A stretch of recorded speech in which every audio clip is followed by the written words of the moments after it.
Hola, ¿qué tal? Hoy os traigo un vídeo de mi opinión personal sobre si hay diferencia entre jugar a 30 FPS, 60, 120, 144 y 165 FPS. La experiencia que tengo evidentemente es con un monitor de hasta 165 Hz, que es el Asus PG279Q.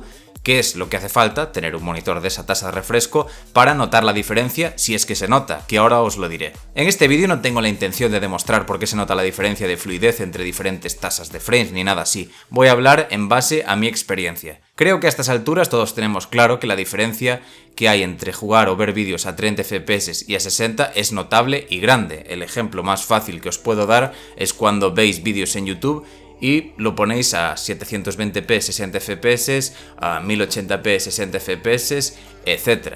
La diferencia en cuanto a fluidez en comparación con poner el mismo vídeo a 480p es grande. Digo a 480p porque los vídeos a 60 fps de YouTube solo podemos ver los vídeos a 60 frames poniéndolo en una resolución de 720p en adelante, pero podemos compararlo con otro vídeo a 1080 y a 30 fps, por ejemplo. Pero la diferencia que hay, pues viendo ya solo en YouTube, sin tener un ordenador que nos permita jugar a 60 fps o alguna consola que haya juegos que vayan a 60, sin tener eso, ya viéndolo en YouTube ya podemos ver la diferencia que hay entre 30 fps y 60 fps. Vale, creo que todos podemos notar la diferencia que hay ahí, ¿verdad? Siempre y cuando el vídeo esté realmente a 60 fps, claro, porque puedes renderizar un vídeo desde un programa de edición a 60 fps que esté grabado a 30 fps y así, claro, no puedes notar la diferencia porque en realidad estaría a 30 frames por segundo y no a 60 frames por segundo, pero bueno, vamos a dar por hecho que los vídeos que estamos viendo son realmente a 60 fps. La duda más bien que podéis tener algunos es la siguiente: ¿se nota la diferencia de fluidez más allá de los 60 fps? ¿El cambio es grande si jugamos en un monitor de 120 o 144 Hz, por ejemplo, en comparación a jugar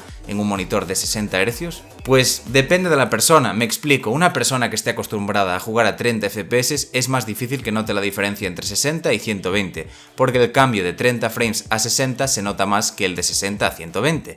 Y también decir que donde más se nota es en los juegos tipo shooter. Si una persona que jugó siempre a 30 FPS le pones dos monitores delante que sean a 60 Hz y a 120 Hz, puede saber cuál es el más fluido, pero si solo tiene delante el de 120 Hz y sin que él o ella lo vea, tú le vayas cambiando y limitando la tasa de refresco a 60 Hz para que solo pueda ver 60 FPS y después se lo cambies a 120 Hz para que solo pueda ver hasta 120 FPS y le hagas como una especie de examen, es fácil que se equivoque, porque al estar acostumbrado a jugar a 30 FPS pues va a ver todo mucho más fluido, y como el cambio de 30 a 60 es muy grande, pues después, al ser el cambio de 60 a 120 más pequeño y la persona estar acostumbrada a jugar a 30 frames, pues va a ver todo mucho más fluido, entonces es muy fácil que se equivoque, sobre todo si no está jugando a juegos tipo shooter, que es donde más realmente hay diferencia. En juegos en tercera persona y en juegos de conducción también hay diferencia, pero donde más se nota es en juegos en primera persona, juegos de disparos y demás.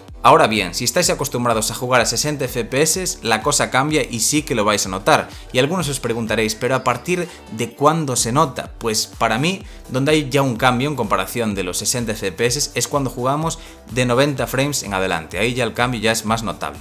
Cuando juego a 120 o 144 FPS también noto la diferencia que hay en comparación con jugar a 90 frames, cosa que antes no notaba, porque estaba acostumbrado a un monitor de 60 Hz. Por eso digo que dependiendo de la costumbre de la persona, al menos en mi caso. Noto la diferencia entre jugar a 120 FPS o 144 FPS. Sinceramente, si no veo el contador de frames, no sabría deciros a cuánto está yendo, si está a 120 o 144.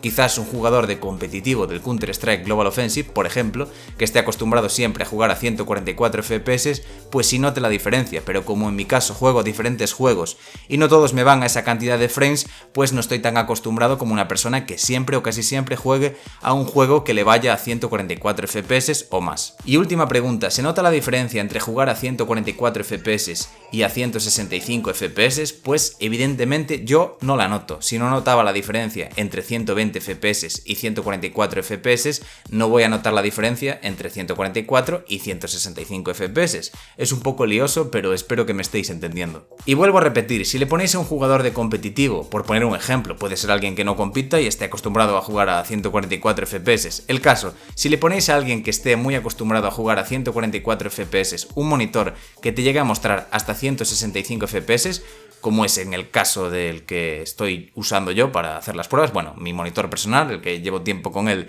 y en base a él os hablo de mi experiencia, pues eso, igual nota la diferencia alguien que esté acostumbrado a 144 frames y juegue siempre, por ejemplo, al CSGO, que es un juego que no pide demasiados recursos y es fácil que un ordenador de gama media alta, bueno, no hace falta ni que sea media alta, de un gama media, pues lo mueva a esa cantidad de frames, ¿no? Alguien que esté acostumbrado a jugar siempre al Counter, por daros un ejemplo de un juego, a 144 FPS siempre, pues igual nota la diferencia si le ponéis un monitor de 165. En mi caso, pues ya digo que yo no la noto, al menos por ahora. Llevo con el monitor como 3 meses, quizás con más tiempo pues ya notaría la diferencia de ahí, no lo sé. Ahora mismo, a día de hoy, yo no la noto. La diferencia se puede notar en diferentes géneros de videojuegos, pero recalco que donde realmente más se nota es en juegos tipo shooter. Última cosa, también decir que el uso de las tecnologías FreeSync de AMD o G-Sync de Nvidia hacen que la sensación de fluidez o la experiencia de juego sea mejor. Por ejemplo, yo prefiero jugar a 120 FPS con G-Sync o FreeSync que a 165 FPS sin esas tecnologías. Si alguno no sabe para qué sirve el FreeSync o el G-Sync, básicamente son tecnologías que sustituyen a la sincronización vertical. Lo que hace la sincronización vertical es limitar los FPS a la tasa de refresco de tu monitor, es decir, si tienes un monitor a 60 Hz, te los limita a un máximo de 60 FPS, y si tienes un monitor de 120 Hz, te limita los FPS a un máximo de 120, y su finalidad es eliminar o minimizar el tearing, que es esto que cuando estamos jugando un juego se entrecorta la pantalla, la imagen, pues se producen ahí unos cortes. Estas tecnologías, el G-Sync y el FreeSync, también son para minimizar o eliminar por completo el tearing, pero trabajan de una forma diferente a la sincronización vertical. La sincronización vertical a veces hace que la experiencia de juego sea peor, se pueden notar algo raros los juegos a veces, a diferencia del G-Sync y el FreeSync, que siempre hace que la experiencia de juego sea mejor. Y eso es todo, podéis comentar abajo qué opináis y si notáis la diferencia entre las diferentes tasas de frames con los monitores de alta tasa de refresco. Aquí me despido, pero antes deciros a los suscriptores que si queréis estar al tanto de los vídeos que vaya subiendo, dadle a la campanita que hay al lado del botón de suscribirse y activad las notificaciones. Nada más, hasta el siguiente vídeo. Adiós.